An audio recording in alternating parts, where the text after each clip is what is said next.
Good morning class. আশা করি তোমরা সকলে খুব ভালো আছো। Welcome to Right Smart Academy. আর আমি তোমাদের সাথে রয়েছি জিওগ্রাফির সুমন স্যার। স্টুডেন্ট, আজকে আমরা কিন্তু একটা নতুন বিষয় সম্পর্কে আলোচনা করব। গত ক্লাসে আমরা দক্ষিণ আমেরিকার সম্পর্কে জেনেছি। সেখানকার শেলভা অরণ্য এবং পম্পাস তৃণভূমি যে অঞ্চল রয়েছে সেই ক্লাসটা কিন্তু তোমাদের সাথে আলোচনা করেছি। আজকে তোমাদের বইতে একাদশ যে অধ্যায় রয়েছে সেই অধ্যায় সম্পর্কে আমরা কিন্তু আলোচনা করব। স্টুডেন্ট, বলো তো এই পৃথিবীতে কতগুলি মহাদেশ আছে? 7টা মহাদেশ রয়েছে। খুব ভালো বলেছো। এবারে বৃহত্তম মহাদেশ কোনটি? এশিয়া মহাদেশ, তাই না? তোমরা সকলেই প্রায় জানো যে এশিয়া মহাদেশ হলো পৃথিবীর বৃহত্তম মহাদেশ। এবং এর ঠিক আগে তোমরা যে চ্যাপ্টারটা পড়েছো দক্ষিণ আমেরিকা, সেটা বলো তো আয়তনে পৃথিবীর কততম মহাদেশ? বাহ, খুব ভালো বলেছো। চতুর্থতম মহাদেশের নাম কিন্তু হলো দক্ষিণ আমেরিকা, তাই তো? এবারে পৃথিবীর ক্ষুদ্রতম যে মহাদেশ তার নাম কি? তোমাদের সকলের নিশ্চয়ই মনে আছে, ওশিয়ানিয়া। Very good. স্টুডেন্ট, আজকে কিন্তু আমরা এই পৃথিবীর ক্ষুদ্রতম যে মহাদেশ রয়েছে ওশিয়ানিয়া, সেই ওশিয়ানিয়া সম্পর্কে কিন্তু বিস্তারিত জানবো। ওশিয়ানিয়া দেশটা কিভাবে ওশিয়ানিয়া মহাদেশটা কিভাবে আবিষ্কার হলো, ওশেনিয়ার মধ্যে কতগুলি দেশ রয়েছে, উচ্চতম শৃঙ্গ বা প্রধান প্রধান নদী কি রয়েছে, বা এই ওশেনিয়া মহাদেশের মানুষদের জীবিকা বা জীবনযাপন, কৃষিকাজ কেমন, এই সমস্ত বিষয় নিয়ে কিন্তু আমরা ওশেনিয়ায় যে চ্যাপ্টারটা রয়েছে সেটা কিন্তু শুরু করব। তাহলে তোমরা জানলে যে আজকে আমরা পৃথিবীর ক্ষুদ্রতম মহাদেশ ওশিয়ানিয়া, সেই ওশিয়ানিয়া সম্পর্কে আলোচনা করব।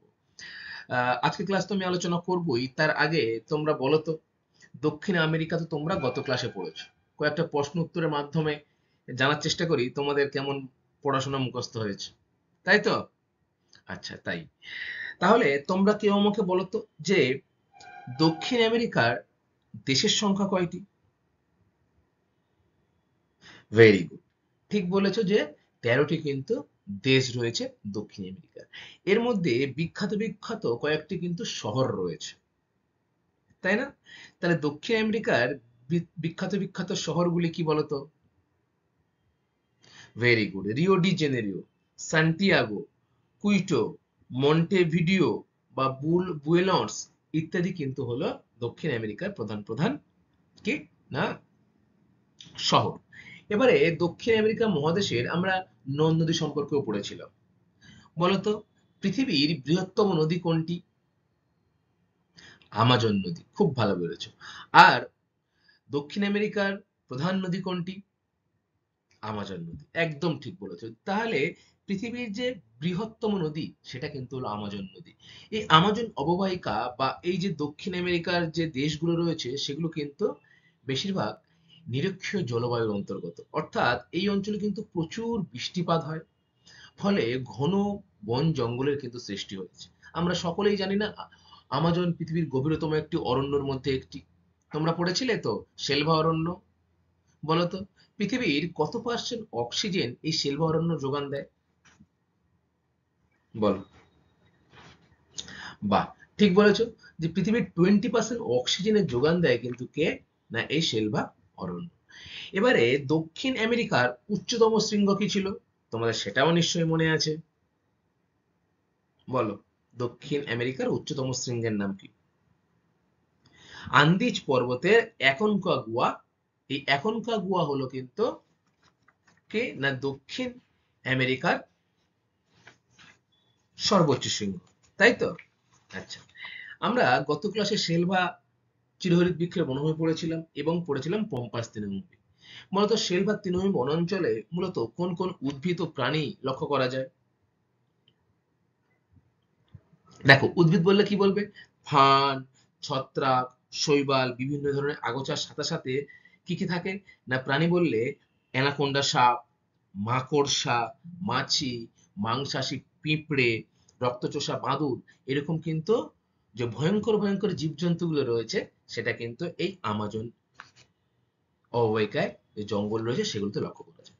এছাড়া আমাজন নদীতে কিন্তু মাংসাশী পিরানা মাছ রয়েছে, যে মাছ কিন্তু মাংসাশী মাছ, এবং বড় বড় কিন্তু কুমিরের লক্ষ্য করা যায় কোথায় না এই সেলভা অরণ্যে আমাজন নদীর অববাহিকায়। পৃথিবীর 20% অক্সিজেনের যোগান দেয় এই সেলভা অরণ্য। তোমরা আমাকে বলো তো যে চাঁদোয়া কাকে বলে বা চাঁদোয়া কি, বলতে পারবে? বলো। Very good. এই সেলভা অরণ্যে গাছগুলো এত ঘন সন্নিবিশিষ্ট থাকে যে সূর্যের আলো কিন্তু এই গাছের পাতা ভেদ করে মাটির তলায় এসে পৌঁছাতে পারে না। যেন মনে হয় পাতাগুলো একটা উপরে আস্তরণ বা চাঁদোয়া সৃষ্টি করেছে। এটাই হলো চাঁদোয়া। এই যে সেলভা তৃণভূমি অঞ্চল, এখানে খুব লম্বা লম্বা গাছ কিন্তু লক্ষ্য করা যায়, যে গাছগুলোর পাতা সারা বছরই প্রায় সবুজ থাকে এবং খুব ঘন সন্নিবিশিষ্ট হওয়ায় কি করে না গাছগুলো কিন্তু একে অপরের থেকে খুব কাছে অবস্থান করে। আচ্ছা, এরপর আমরা কি পড়েছিলাম যে পম্পাস তৃণভূমি অঞ্চল, তাই তো? এই পম্পাস শব্দের অর্থ কি বলতো? এই পম্পাস কিন্তু এক ধরনের স্পেনীয় শব্দ, যার বাংলা অর্থ কি? বাহ, খুব ভালো বলেছো, যে বিস্তারিত সমভূমি অঞ্চল, তাই তো? আর এই যে বিস্তারিত সমভূমি অঞ্চল, এই তৃণভূমি পম্পাস তৃণভূমি নামে পরিচিত। মূলত কোন দুটি দেশ এই পম্পাস তৃণভূমি অঞ্চলের অন্তর্গত বলতো? ভেরি গুড, আর্জেন্টিনা এবং উরুগুয়ে, এই দুটি দেশ কিন্তু এই পম্পাস তৃণভূমি অঞ্চল জুড়ে অবস্থান করছে। এছাড়া ব্রাজিল দেশ রয়েছে, সেই ব্রাজিলের সামান্য অংশও কিন্তু এই পম্পাস তৃণভূমির অন্তর্গত। পম্পাস তৃণভূমিতে তোমরা নিশ্চয়ই বুঝতে পারছো যে তৃণভূমি এখানে বেশি, ফলে গবাদি পশু চাষবাস ভালো হবে, তাই তো? পম্পাস তৃণভূমি অঞ্চলে দুটি প্রধান নদী রয়েছে, কি কি বলতো? ভেরি গুড, পারানা এবং প্যারাগুই, এই দুটি কিন্তু হলো পম্পাস তৃণভূমি অঞ্চলের প্রধান নদী। বৃষ্টিপাতের পরিমাণ কম হওয়ার জন্য কিন্তু এই পম্পাস তৃণভূমি অঞ্চলে কি হয়েছে না বড় বড় গাছের বদলে তৃণভূমির সৃষ্টি হয়েছে। এখানকার জলবায়ু কিন্তু বেশ আরামদায়ক, সমুদ্রের নিকটবর্তী স্থানে হওয়ার জন্য জলবায়ু কিন্তু চরম ভাব লক্ষ্য করা যায় না, সমভাবাপন্ন কিন্তু জলবায়ু এখানে লক্ষ্য করা যায়। তাহলে পম্পাস তৃণভূমি অঞ্চলের কৃষিকাজে কোন দেশ বলতো যে গম উৎপাদনে সর্বশ্রেষ্ঠ স্থান অধিকার করেছে? আর্জেন্টিনা। Very good. পৃথিবীর শ্রেষ্ঠ গম রপ্তানিকারক দেশ কিন্তু হলে আর্জেন্টিনা। কেন বলতো?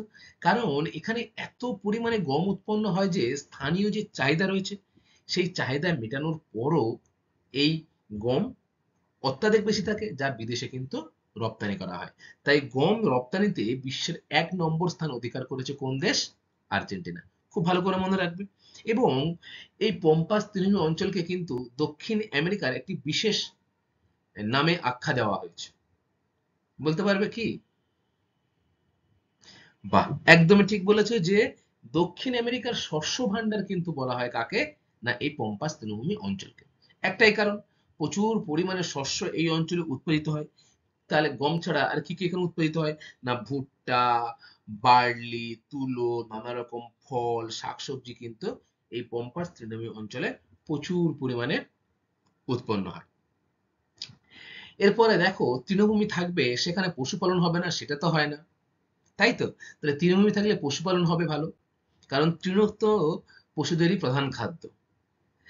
ঠিক এই কারণে এই দক্ষিণ আমেরিকার পম্পাস তৃণভূমি অঞ্চলে পশুচারণ ভূমিকে কিন্তু একটা নির্দিষ্ট নামে ডাকা হয়, বলতো? দক্ষিণ আমেরিকার পম্পাস তৃণভূমি অঞ্চলের পশুচারণ ভূমিকে কি নামে ডাকা হয়? এস্টেনশিয়া নামে কিন্তু ডাকা হয়। অধিবাসীরা প্রধানত মাংস এবং দুধের জন্য পশুপালন করে থাকে। তাহলে মাংস এবং দুধ এই দুটির জন্য কিন্তু পশুপালন করে থাকে অধিবাসীরা।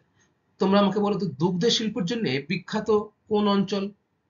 দুগ্ধ শিল্পের জন্য বিখ্যাত কোন অঞ্চল?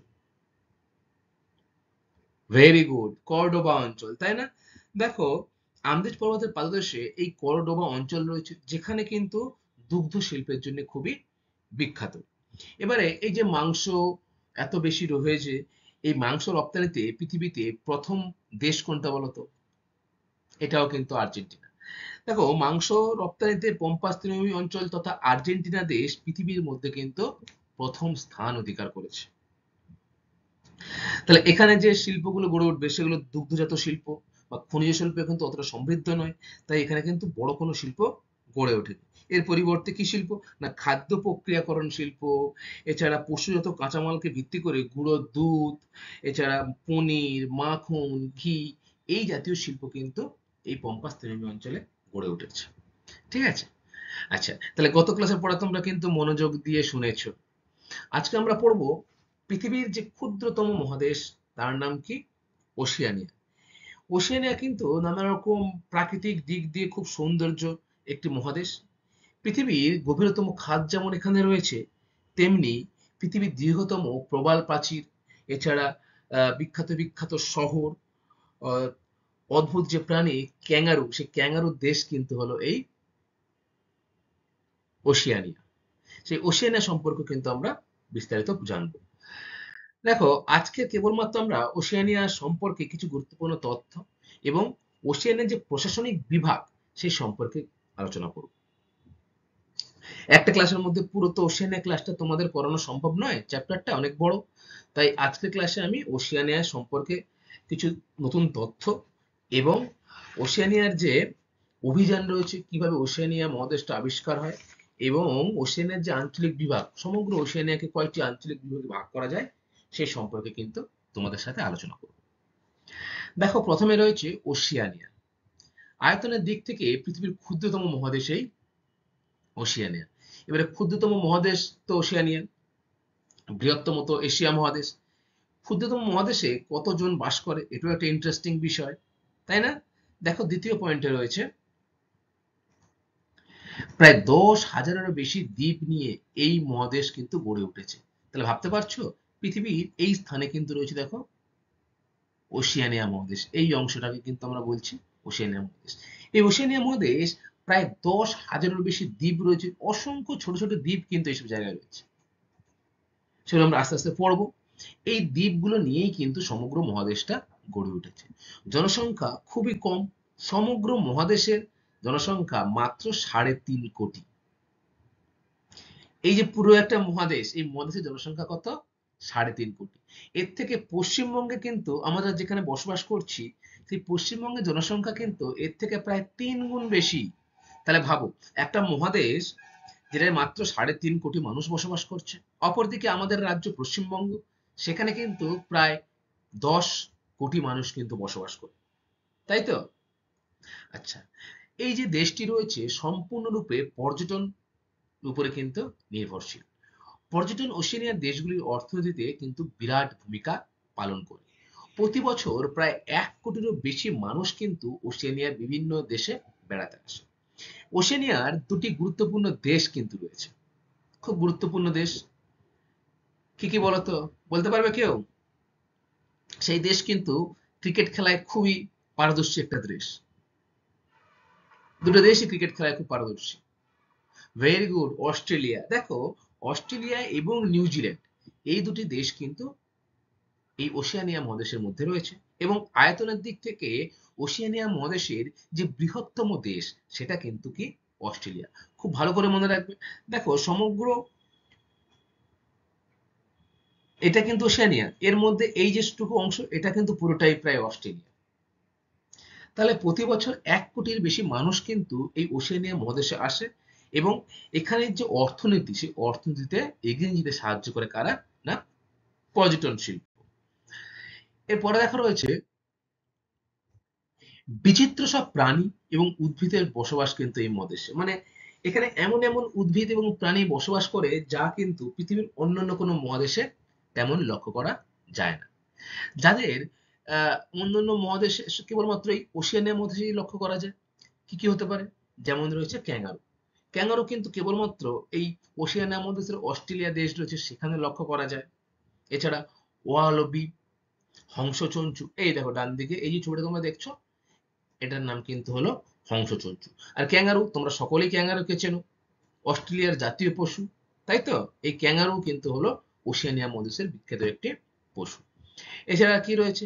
না, কোয়ালা। কোয়ালা হলো ছোট্ট ভাল্লুক। এই যে এটাকে কি বলা হয়? কোয়ালা। এমু নামে একজন পাখি রয়েছে, সেটা পাখি কিন্তু সে আবার উঠতে পারে না। তাহলে পাখি কিন্তু উঠতে পারে না, কোন পাখি? এমু পাখি। উটের মতো দৌড়ায়, সেই পাখি, এমু পাখি। তারপরে রয়েছে কিউই পাখি, খুব গুরুত্বপূর্ণ একটা পাখি কিউই পাখি, যার কিন্তু কোনো ডানা নেই।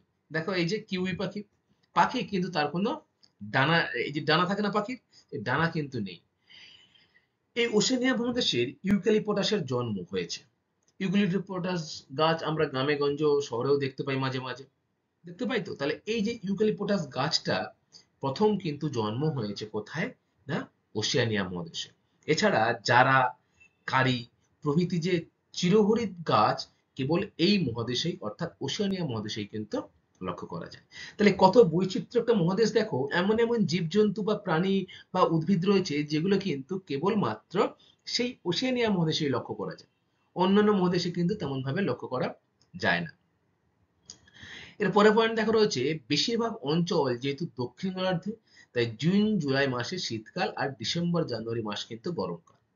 অর্থাৎ সারা বিশ্ব যখন একরকম, তার ঠিক উল্টো পরিস্থিতি কখন লক্ষ্য করা যায় কোথায়, না জানুয়ারি ডিসেম্বরে কি পড়ছে, না গরমকাল। আর আমাদের যে মৌসুমী জলবায়ুর দেশগুলি রয়েছে যেমন ভারতবর্ষ, পাকিস্তান, বাংলাদেশ, মায়ানমার, থাইল্যান্ড, শ্রীলঙ্কা, এই দেশগুলোতে কি হয়, যে জুন জুলাই মাসে গরমকাল এবং ডিসেম্বর জানুয়ারি মাসে কি হয়, না শীতকাল। এখানে কিন্তু দক্ষিণ অর্ধে অনেকটা নিচের দিকে অবস্থান করার জন্যে ঠিক তার বিপরীত অবস্থান লক্ষ্য করা যায়। অর্থাৎ জুন জুলাই মাসে এখানে শীত পড়ে এবং ডিসেম্বর জানুয়ারি মাসে কিন্তু এখানে গরম করে।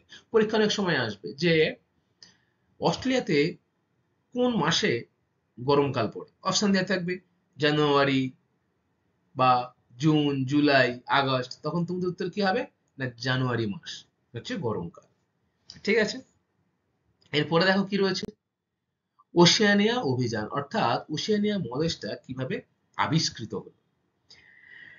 আমরা কিন্তু সেই আগের দক্ষিণ আমেরিকা বা উত্তর আমেরিকা পড়ার সময় দেখেছিলাম যে ইউরোপের বণিকরা কিন্তু নতুন নতুন দেশের সন্ধানে বা নতুন নতুন জায়গার সন্ধানে তারা কিন্তু জাহাজে করে ব্যবসা বাণিজ্যের জন্য এক স্থান থেকে অন্য স্থানে পাড়ি দিত। ঠিক এভাবে দক্ষিণ আমেরিকা আবিষ্কার হয়েছিল। এখানেও কিন্তু ঠিক সেরকম একটা কাজ করছে। কি কাজ, না ইউরোপিয়ানদের অভিযানের আগে ওশেনিয়ার দ্বীপগুলোতে বসবাস করত কিন্তু বিভিন্ন অধিবাসীরা। যেমন অস্ট্রেলিয়ায় অ্যাবরিজিনাল, নিউজিল্যান্ডে মাওরি, ফারিনান্দায় মেগালাস। তার বিখ্যাত পৃথিবীর ভ্রমণ গ্রন্থে সময় মেরিনাস সহ কয়েকটি দ্বীপের কিন্তু সন্ধান পান। তাহলে কি বলছে, না ফার্ডিনান্দ বলে একজন নৌবিদ ছিলেন বা তিনি জাহাজে ব্যবসা বাণিজ্য করতেন। তিনি পরিভ্রমণের সময় মেরিনাস সহ কয়েকটি দ্বীপপুঞ্জের কিন্তু সন্ধান পান। এরপর কি হয়েছে, না 1644 সালে ডাচ নাবিক এবেল তানসেন, খুব ভালো করে নামটা মনে রাখবে, যে ডাচ নাবিক Abel Tasman Australia, New Zealand, Fiji দ্বীপপুঞ্জে কিন্তু পৌঁছান। 1970 সালে জেমস কুক অস্ট্রেলিয়ার পূর্ব উপকূল ও প্রশান্ত মহাসাগরের বিভিন্ন দ্বীপে কিন্তু প্রথম পা রাখেন। তাহলে বাইরের লোক প্রথম এই মহাদেশে পা রাখছে কে, না অস্ট্রেলিয়ার জেমস, সরি অস্ট্রেলিয়ান নয়, ব্রিটিশ একজন নাগরিক জেমস কুক, তিনি অস্ট্রেলিয়ার পূর্ব উপকূল, অর্থাৎ দেখো এই যে অস্ট্রেলিয়া মহাদেশ, সরি অস্ট্রেলিয়া সেটা এর পূর্ব উপকূল এরকম কিন্তু পা দেন। তার আগে 1966 সালে এই যে তোমরা রেখাটা দেখছো, এটাই কিন্তু হলো এবেল তানসেনের ভ্রমণ পথ। তিনি এইভাবে কিন্তু নিউজিল্যান্ড এবং অস্ট্রেলিয়ার উপর দিয়ে কিন্তু প্রবাহিত হয়েছেন বা পরিভ্রমণ করেছিলেন। আর উপরে যে ছবিটা দেখছো, ইনি হলেন এবেল তানসেন। এরপরে 1789 সালে ব্রিটিশ রয়্যাল নৌবাহিনীর বিদ্রোহীরা কি করেছিলেন, না পিটস্কেয়ার দ্বীপে স্থায়ীভাবে বসবাস করা শুরু করেন।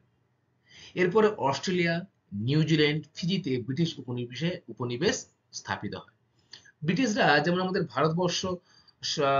ভারতবর্ষকে পরাধীন করে রেখেছিল, তারাই শাসন করতো, ঠিক তেমনি ব্রিটিশরা কিন্তু ওশেনিয়ার বিভিন্ন যে দেশ রয়েছে যেমন অস্ট্রেলিয়া, নিউজিল্যান্ড, এইসব দেশেও কিন্তু তাদের উপনিবেশ স্থাপন করেছিলেন।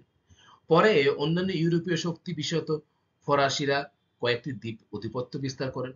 ঊনবিংশ শতাব্দীর মাঝামাঝি সময় থেকে অস্ট্রেলিয়ার সোনার খনি আবিষ্কার হওয়ার পর থেকে এবং সম্পদের টানে ইউরোপ থেকে দলে দলে মানুষ কিন্তু এই ওশেনিয়া মহাদেশের যে অস্ট্রেলিয়া দেশ, সেই অস্ট্রেলিয়া দেশে কিন্তু স্থায়ীভাবে বসবাস করতে শুরু করে। কেন না, ঊনবিংশ শতাব্দীতে কি হয়েছিল না, অস্ট্রেলিয়াতে একটা সোনার খনির আবিষ্কার করা হয়েছিল।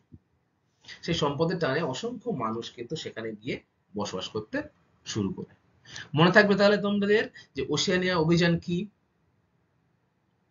আচ্ছা, এই যে উপরে তোমরা ছবি দেখছো, এটা কিন্তু হলো ব্রিটিশদের রয়্যাল নৌবাহিনীর বিদ্রোহরা যখন সেই 1789 খ্রিস্টাব্দে হয়েছিল তখনকার একটি ছবি। আচ্ছা, এরপরে দেখো রয়েছে এক নজরে ওশিয়ানিয়া। অর্থাৎ আমরা এখানে ওশেনিয়ার আয়তন, ওশেনিয়ার সীমানা, ওশেনিয়ার অবস্থান, ওশেনিয়ার কয়টি দেশ রয়েছে, সেখানকার প্রধান নদী, উচ্চতম শৃঙ্গ, এই যে বিষয়গুলো রয়েছে সেই বিষয়গুলো সম্পর্কে কিন্তু বিস্তারিত জানব। আয়তন, এই ওশেনিয়া মহাদেশের আয়তন কিন্তু হলো 44 লক্ষ বর্গ কিমি। এই যে ওশেনিয়া মহাদেশ পৃথিবীর দক্ষিণ গোলার্ধে অবস্থান করছে এই মহাদেশ, তাহলে কত আয়তন না 44 লক্ষ বর্গ কিমি টোটাল আয়তনকার না ওশেনিয়া মহাদেশ, যা আয়তনে পৃথিবীর ক্ষুদ্রতম মহাদেশ। অবস্থা, কোন স্থানের আমরা অবস্থান নির্ণয় করি কি করে বলতো স্টুডেন্ট? Very good. অর্থাৎ পৃথিবীর অক্ষাংশ এবং দ্রাঘিমাংশগত যে মানটা রয়েছে সেই মানের মাধ্যমে কিন্তু আমরা পৃথিবীর কোন স্থানের সঠিক অবস্থান নির্ণয় করি। এক্ষেত্রে উত্তরে 15 ডিগ্রি উত্তর অক্ষাংশ এবং দক্ষিণে 47 ডিগ্রি দক্ষিণ অক্ষাংশ, আর পশ্চিমে 144 ডিগ্রি পূর্ব দ্রাঘিমা থেকে 134 ডিগ্রি পশ্চিম দ্রাঘিমা পর্যন্ত বিস্তৃত হলো ওশেনিয়া মহাদেশ। সীমানা, সীমানা মানে কি? অর্থাৎ এর পূর্ব, পশ্চিমে, উত্তরে, দক্ষিণে কে কে রয়েছে সেই সম্পর্কে জানা। যেহেতু দ্বীপ মহাদেশ তাই সব দিকেই কোনো না কোনো সাগর বা মহাসাগরে ঘিরে রয়েছে। আমরা একটু আগে পড়লাম না যে ওশেনিয়া মহাদেশ কিন্তু প্রায় 10,000-এরও বেশি দ্বীপ নিয়ে কিন্তু গঠিত। অসংখ্য দ্বীপ রয়েছে, দেখো এখানে তোমরা দেখতেই পাচ্ছ ডান দিকের ছবিটাতে অসংখ্য দ্বীপ কিন্তু রয়েছে। দেখো এগুলো সব কিন্তু ওশেনিয়ার বিভিন্ন ছোট ছোট দেশ।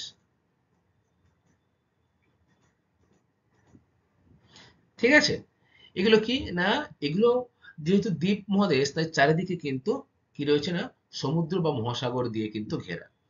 ওশেনিয়া এবং অস্ট্রেলিয়া ভারত মহাসাগর ও প্রশান্ত মহাসাগর দ্বারা বেষ্টিত। এই যে ওশেনিয়া এবং এই যে অস্ট্রেলিয়া সব থেকে বৃহত্তম দেশ ওশেনিয়া, ভারত মহাসাগর এবং প্রশান্ত মহাসাগর, ভারত মহাসাগর এবং প্রশান্ত মহাসাগর দ্বারা কিন্তু এই ওশেনিয়া মহাদেশটা কিন্তু সম্পূর্ণরূপে বেষ্টিত করে রয়েছে।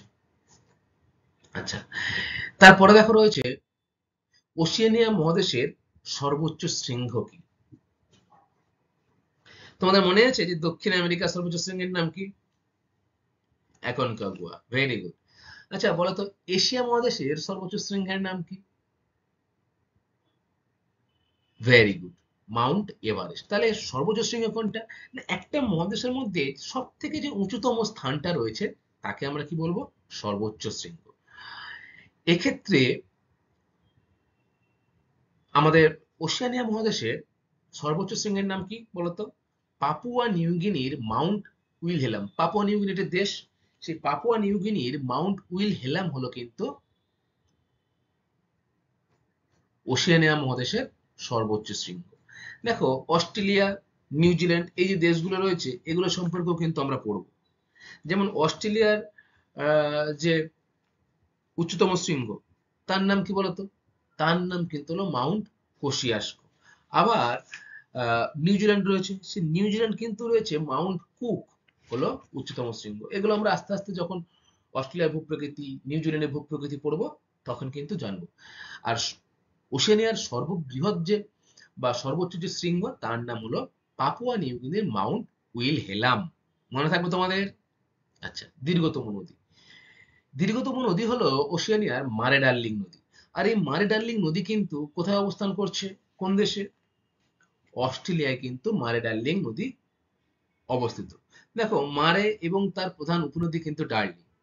ঠিক আছে, এই দুটো নদী নদী মিলিত হয়েছে যেখানে, সেটা অস্ট্রেলিয়ার একটা স্থান এবং সেটা মারে ডার্লিং অববাহিকা নামে কিন্তু পরিচিত। খুবই গুরুত্বপূর্ণ একটি নদী। আচ্ছা, এশিয়ার দীর্ঘতম নদীর নাম কি বলতো? ইয়াংসি নদী, ভেরি গুড। আচ্ছা, দক্ষিণ আমেরিকা পড়েছো, দক্ষিণ আমেরিকার বৃহত্তম নদীর নাম কি? আমাজন নদী। উত্তর আমেরিকাও তোমরা পড়েছো, উত্তর আমেরিকার দীর্ঘতম নদীর নাম কি? দেখি কেমন মনে আছে তোমাদের। Very good. মিসিসিপি মসুরি হলো কিন্তু উত্তর আমেরিকার দীর্ঘতম নদী। আচ্ছা, এরপরে দেখো রয়েছে দেশের সংখ্যা। সার্বভৌম দেশের সংখ্যা 14টি, নির্ভরশীল অঞ্চলের সংখ্যা কিন্তু 21টি। অর্থাৎ স্বাধীন যে দেশ রয়েছে ওশেনিয়া, সেই ওশেনিয়াতে স্বাধীন দেশের সংখ্যা কিন্তু 14টি এবং নির্ভরশীল অঞ্চলের সংখ্যা 21টি। জনসংখ্যা কত? না, 3,51,51,00,000, প্রায় 3.5 কোটি মানুষ কিন্তু বসবাস করে কোথায়? না ওশেনিয়া। ভাষা কয়টি রয়েছে? অসংখ্য ভাষা কিন্তু এই ওশেনিয়াতে রয়েছে। প্রায় 28টি ভাষা কিন্তু ওশেনিয়া মহাদেশে লক্ষ্য করা যায়। প্রধান প্রধান শহর: ক্যানবেরি, যেটা অস্ট্রেলিয়ার রাজধানী; সিডনি, মেলবোর্ন, অ্যাডিলেড, এছাড়া অকল্যান্ড, পোর্ট মেলবোর্ন বা ওয়েলিংটন, এগুলো হলো কিন্তু প্রধান প্রধান শহর। দেখো এটা কি? এটা হলো কিন্তু সিডনি শহর, এটা হচ্ছে অকল্যান্ড শহর। এরকম বিখ্যাত বিখ্যাত শহর কিন্তু এই ওশেনিয়া মহাদেশে লক্ষ্য করা যায়। স্টুডেন্ট, এবারে তোমরা দেখো যে ওশেনিয়ার আঞ্চলিক বিভাগ, অর্থাৎ এই যে পৃথিবীর ক্ষুদ্রতম মহাদেশ কি ওশেনিয়া, তাহলে ওশেনিয়া মহাদেশকে কয়টি আঞ্চলিক বিভাগে ভাগ করা যায়? মূলত ওশেনিয়ার বিভিন্ন অঞ্চলগুলোকে 4টি ভাগে ভাগ করা যায়। তাহলে ওশেনিয়ার আঞ্চলিক বিভাগ কয় প্রকার? 4 প্রকার। সেই 4টে ভাগ কি কি? 1 নম্বরে দেখো রয়েছে অস্ট্রেলেশিয়া, দ্বিতীয় হচ্ছে মেলানেশিয়া, তৃতীয় হলো মাইক্রোনেশিয়া এবং চতুর্থ কি? না পলিনেশিয়া। তোমরা ডান দিকে ছবিটা দেখো, এটা হলো কিন্তু সমগ্র ওশিয়ানিয়া মহাদেশ। আচ্ছা, এর মধ্যে দেখো রয়েছে নিউজিল্যান্ড এবং অস্ট্রেলিয়া।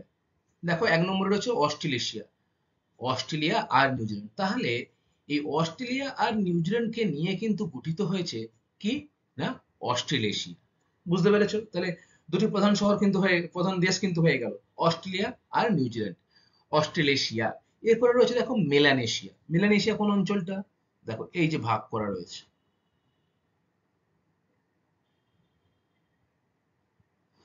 এই যে অংশটা রয়েছে এইটাও কিন্তু হলো মেলানেশিয়া। মূলত এখানকার অধিবাসীদের গায়ের রং কালো হওয়ার জন্যই কিন্তু এরকম নামকরণ। গায়ের রং কালো হয় কেন বা চুলের রং কালো হয় কেন বলতো? তোমরা জানো? জানো না। দেখো শরীরে বা চুলে কিন্তু বেশি পরিমাণে মেলানিন থাকলে তখন কিন্তু চুল বা মানুষ কালো হয়। তাহলে কালো মানুষরা শরীরে কিন্তু মেলানিনের পরিমাণ বেশি থাকে। সেই নাম অনুসারে এই যে অঞ্চলটার নাম কি দেওয়া হয়েছে? না মেলানেশিয়া। এই অঞ্চলে কয়েকটি দেশ রয়েছে, যেগুলো হলো নিউ গিনি, তারপর পাপুয়া নিউ গিনি যেটাকে বলে থাকি আমরা, এছাড়া ফিজি, সলোমন বা নরফোক ইত্যাদি ইত্যাদি দেশ কিন্তু এই মেলানেশিয়া অঞ্চলে লক্ষ্য করা যায়। এরপরে তৃতীয় কি রয়েছে? না মাইক্রোনেশিয়া। মাইক্রো কথার অর্থ তোমরা সকলেই জানো, কি বলতো? ক্ষুদ্র, তাই না? তাহলে মাইক্রো অর্থাৎ ক্ষুদ্র গুয়াম, মার্শাল, নাড়ু প্রভৃতি ছোট ছোট দ্বীপ নিয়ে কিন্তু এই মাইক্রোনেশিয়া গঠিত। তোমরা এখানে মনে রাখবে যে সব থেকে ক্ষুদ্রতম দ্বীপ, এই ওশেনিয়া মহাদেশের সব থেকে ক্ষুদ্রতম দ্বীপের নাম হলো কিন্তু নাউরু। দেখো এই যে এইটা, এই নাউরু হলো কিন্তু ওশিয়া মহাদেশের ক্ষুদ্রতম দ্বীপ। যদি বৃহত্তম দ্বীপ কোনটি? তাহলে কি হবে? অস্ট্রেলিয়া, তাই তো? আচ্ছা আচ্ছা, ক্ষুদ্র ক্ষুদ্র বা ছোট ছোট যে ক্ষুদ্র ক্ষুদ্র আহ, অংশগুলো নিয়ে কিন্তু এই দ্বীপটা গঠিত হয়েছে। মাইক্রোনেশিয়া কোনটা? দেখো উপরে এই যে ছকটা, এবারে ঠিক এতটা অংশ কিন্তু হলো মাইক্রোনেশিয়া। ঠিক আছে, এরপরে দেখো 4 নম্বর রয়েছে পলিনেশিয়া। ওশেনিয়ার একেবারে পূর্ব দিকে। তাহলে ওশেনিয়ার পূর্ব দিকে দেখো এই যে এটা ওশেনিয়া মহাদেশ, তার পূর্ব দিক কোনটা? এই দিকটা। তাহলে এই দিকে দেখো এই যে পলিনেশিয়া। কি কি রয়েছে? হাওয়াই, টুঙ্গাকুক, ইস্টার প্রভৃতি অসংখ্য দ্বীপ নিয়ে কিন্তু এই অঞ্চল গঠিত হয়েছে। বুঝতে পেরেছো? তাহলে 4টি ভাগ কি কি? অস্ট্রেলেশিয়া এই দুটো দেশ, তারপরে মেলানেশিয়া এই অঞ্চলটা মাঝখানে। এবার ওশিয়ানিয়ার পূর্ব দিকে, সরি উত্তর দিকে রয়েছে কি? মাইক্রোনেশিয়া, সব থেকে ক্ষুদ্র ক্ষুদ্র দ্বীপ নিয়ে গঠিত। আর পূর্ব দিকে কিন্তু রয়েছে কি? পলিনেশিয়া। এই 4টি ভূ অঞ্চলে কিন্তু অস্ট্রেলিয়াকে আমরা ভাগ করতে পারি, ওশেনিয়াকে আমরা ভাগ করতে পারি। আচ্ছা, এরপরে দেখো রয়েছে ওশেনিয়ার প্রাকৃতিক পরিবেশ। আমরা কিন্তু আজকের এই পর্যন্তই তোমাদের সাথে আলোচনা করব। পরবর্তী ক্লাসে ওশেনিয়ার যে প্রাকৃতিক পরিবেশের ওশেনিয়ার তার মধ্যে অস্ট্রেলিয়ার ভূপ্রকৃতি রয়েছে, সেই অস্ট্রেলিয়ার ভূপ্রকৃতি এবং নিউজিল্যান্ডের ভূপ্রকৃতি নিয়ে কিন্তু বিস্তারিত আলোচনা করব। আজকের ক্লাসটা কিন্তু আমি এই পর্যন্তই আলোচনা করব। দেখো, ভূপ্রাকৃতিক বৈচিত্র্য, ছোট বড় অসংখ্য দ্বীপ নিয়ে গঠিত হয়েছে কি না ওশেনিয়া। ভূপ্রকৃতির মধ্যেও অনেক পার্থক্য কিন্তু লক্ষ্য করা যায় ওশেনিয়া মহাদেশে। এখানকার প্রধান ভূখণ্ডগুলো, ভূপ্রকৃতি হলো দুটো প্রধান ভূখণ্ড রয়েছে। কি কি না, এক হচ্ছে অস্ট্রেলিয়া এবং দ্বিতীয় হচ্ছে নিউজিল্যান্ড। আমরা কিন্তু এই দুটো ভূপ্রকৃতি সম্পর্কেই পড়ব। আমরা অস্ট্রেলিয়ার ভূপ্রকৃতি সম্পর্কে যেমন পড়বো, তেমন নিউজিল্যান্ডের ভূপ্রকৃতি সম্পর্কেও কিন্তু পড়বো। অস্ট্রেলিয়ার ভূপ্রকৃতি আজকে কেবলমাত্র আমরা নামগুলোই জানবো। ভূপ্রাকৃতিক বৈশিষ্ট্য অনুসারে অস্ট্রেলিয়াকে কিন্তু আবার 4টি ভাগে ভাগ করা যায়। তাহলে ভূপ্রাকৃতিক অনুযায়ী অস্ট্রেলিয়াকে কয় ভাগে ভাগ করা যায়? 4 ভাগে ভাগ করা যায়। কি কি? যেটা হচ্ছে পূর্বের উচ্চভূমি, অর্থাৎ এই দেখো পূর্ব দিকে এই যে অংশটা রয়েছে দেখো খয়েরি কালারের, এটা কিন্তু অস্ট্রেলিয়ার পূর্বের উচ্চভূমি। দ্বিতীয় কি রয়েছে? পশ্চিমের মালভূমি।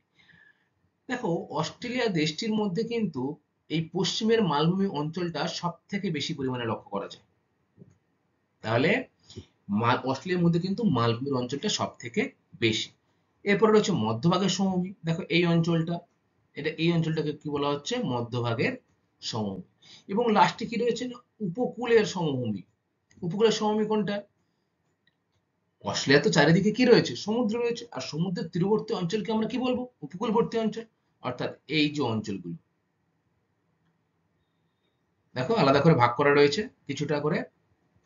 এই যে অঞ্চলটা খুব ছোট অঞ্চল, সমুদ্র তীরবর্তী অঞ্চল, সেটাকে আমরা কি বলছি না উপকূলবর্তী সমভূমি অঞ্চল। ঠিক আছে স্টুডেন্ট, আজকের ক্লাসটা আমার এই পর্যন্তই। পরবর্তী ক্লাসে আমরা অস্ট্রেলিয়ার ভূপ্রকৃতি সম্পর্কে কিন্তু বিস্তারিত আলোচনা করব। ঠিক আছে? তবে আজকে যেটুকু পড়লাম সেখান থেকে তোমাদের পরীক্ষায় কি কি প্রশ্ন আসতে পারে সেটা নিয়ে একটু আলোচনা করব। দেখো, কয়েকটি গুরুত্বপূর্ণ প্রশ্ন, তোমরা কিন্তু উত্তর দেওয়ার চেষ্টা করবে। 1, পৃথিবীর ক্ষুদ্রতম মহাদেশের নাম কি? ভেরি গুড, ওশিয়ানিয়া, তাই না? আর বৃহত্তম নাম কি? একদমই ঠিক, এশিয়া মহাদেশ।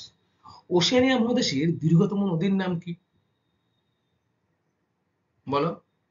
বাহ, খুব ভালো বলেছো যে মারে ডার্লিং নদী কিন্তু হলো ওশেনিয়া মহাদেশের দীর্ঘতম নদী। আর এই মারে ডার্লিং নদী কোন দেশের মধ্যে রয়েছে বলো তো? অস্ট্রেলিয়া দেশের মধ্যে কিন্তু রয়েছে মারে ডার্লিং নদী। 3 নম্বর দেখো, ওশেনিয়া মহাদেশের সর্বোচ্চ শৃঙ্গের নাম কি? বলো। পাপুয়া নিউগিনির মাউন্ট উইলহেলম কিন্তু হলো ওশেনিয়া মহাদেশের সর্বোচ্চ শৃঙ্গ। 4 নম্বর কি রয়েছে? ওশেনিয়ার ক্ষুদ্রতম এবং বৃহত্তম দেশের নাম কি? বলো। বৃহত্তম দেশ কি হবে? অস্ট্রেলিয়া। এবং ক্ষুদ্রতম যে দেশ তার নাম কি? নাউরু। তাহলে এশিয়া মহাদেশের ক্ষুদ্রতম দেশের নাম নাউরু এবং বৃহত্তম দেশের নাম কিন্তু হলো কি? অস্ট্রেলিয়া। আচ্ছা, এই যে অস্ট্রেলিয়া, এই অস্ট্রেলিয়ার কয়েকটা প্রধান প্রধান শহরের নাম বলো তো তোমরা, বা ওশেনিয়ার। আচ্ছা, আগে অস্ট্রেলিয়ার প্রধান প্রধান কয়েকটা শহরের নাম বলো। Canberra, Sydney, Melbourne, Partha, Adelaide, এগুলো কিন্তু হলো কি না অস্ট্রেলিয়ার গুরুত্বপূর্ণ সব শহর। আমরা যারা ক্রিকেট খেলা দেখতে ভালোবাসি, তোমরা দেখবে অস্ট্রেলিয়াতে কিন্তু এই যে মেলবোর্ন, সিডনি, এগুলো শহরের নাম অনুসারে কিন্তু বড় বড় ক্রিকেট স্টেডিয়াম রয়েছে। একসময় মেলবোর্ন ছিল পৃথিবীর বৃহত্তম ক্রিকেট স্টেডিয়াম, এখন কিন্তু নেই, এখন হচ্ছে দ্বিতীয় সর্বোচ্চ বৃহৎ ক্রিকেট স্টেডিয়াম মেলবোর্ন, এটা অস্ট্রেলিয়াতে অবস্থিত। আচ্ছা, 5 দাগ দেখো, অস্ট্রেলেশিয়া কোন দুটি দেশ নিয়ে গঠিত? বলো, অস্ট্রেলেশিয়া কোন দুটি দেশ নিয়ে গঠিত? ভেরি গুড, অস্ট্রেলিয়া এবং নিউজিল্যান্ড। এই যে আঞ্চলিক বিভাগগুলো করা হয়েছিল ভূপ্রাকৃতিক, 6 নম্বর প্রশ্ন দেখো, ভূপ্রাকৃতিক বৈশিষ্ট্য অনুসারে অস্ট্রেলিয়াকে কয়টি অঞ্চলে ভাগ করা যায় ও কি কি? 4টে অংশে ভাগ করা যায় অস্ট্রেলিয়াকে। কি কি? পূর্ব দিকে কি রয়েছে? উচ্চভূমি রয়েছে, অর্থাৎ উঁচু ভূমি রয়েছে। পশ্চিম দিকে কি রয়েছে? পশ্চিমে কিন্তু পুরোটাই মালভূমি অঞ্চল রয়েছে, তাই তো? এবং মধ্যভাগে কি রয়েছে অস্ট্রেলিয়ার? সমভূমি অঞ্চল। এবং যেহেতু দ্বীপ অঞ্চল, চারিদিকে সমুদ্র দ্বারা ঘেরা, তাই এর চারিদিকে কিন্তু রয়েছে অস্ট্রেলিয়ার উপকূলবর্তী অঞ্চল। এই 4টি প্রধান আঞ্চলিক ভাগে কিন্তু অস্ট্রেলিয়াকে আমরা ভাগ করতে পারি। 7 নম্বর, ওশেনিয়ার বিভিন্ন অঞ্চলগুলিকে কয় ভাগে ভাগ করা যায় ও কি কি? সমগ্র ওশেনিয়া যে মহাদেশ তাকে মূলত আমরা কয়টি ভাগে? 4টি ভাগে। খুব ভালো বলেছো। কি কি? এক হচ্ছে অস্ট্রেলেশিয়া, মেলানেশিয়া, মাইক্রোনেশিয়া আর পলিনেশিয়া। পূর্ব দিকে কি রয়েছে? কোন অঞ্চল? পলিনেশিয়া। আচ্ছা, উত্তর দিকে কোন অঞ্চল রয়েছে? মাইক্রোনেশিয়া। এবং মাঝখানে রয়েছে মেলানেশিয়া, তাই তো? মেলানেশিয়ার নামকরণ কি করে হয়েছে বলতো? Very good. এই অঞ্চলে বেশিরভাগ মানুষের কিন্তু যে গায়ের রং সেটা কালো, আর মেলানিন থাকলে গায়ের রং কালো হয়, সেই অনুযায়ী কিন্তু এই অঞ্চলের নাম হয়েছে মেলানেশিয়া। মেলানেশিয়া কয়েকটি গুরুত্বপূর্ণ দেশের নাম বলতে পারবে? Papua New Guinea, very good. আর Fiji, Norfolk, New Caledonia, New Hebrides, এগুলো হলো কিন্তু মেলানেশিয়ার প্রধান প্রধান দেশ। ঠিক আছে স্টুডেন্ট, তাহলে তোমরা ওশেনিয়া অভিযান এবং ওশেনিয়া সম্পর্কে কিছু যে গুরুত্বপূর্ণ তথ্য আর ওশেনিয়ার আঞ্চলিক বিভাগ এই সম্পর্কে কিন্তু বিস্তারিত জেনেছ। পরবর্তী ক্লাসে আমি তোমাদের সাথে অস্ট্রেলিয়া এবং নিউজিল্যান্ডের ভূপ্রাকৃতিক যে অঞ্চল রয়েছে সেটা নিয়ে আলোচনা করব। থ্যাংক ইউ ক্লাস মনোযোগ দিয়ে শোনার জন্য। সকলে খুব ভালো থাকবে। অসংখ্য ধন্যবাদ সকলকে।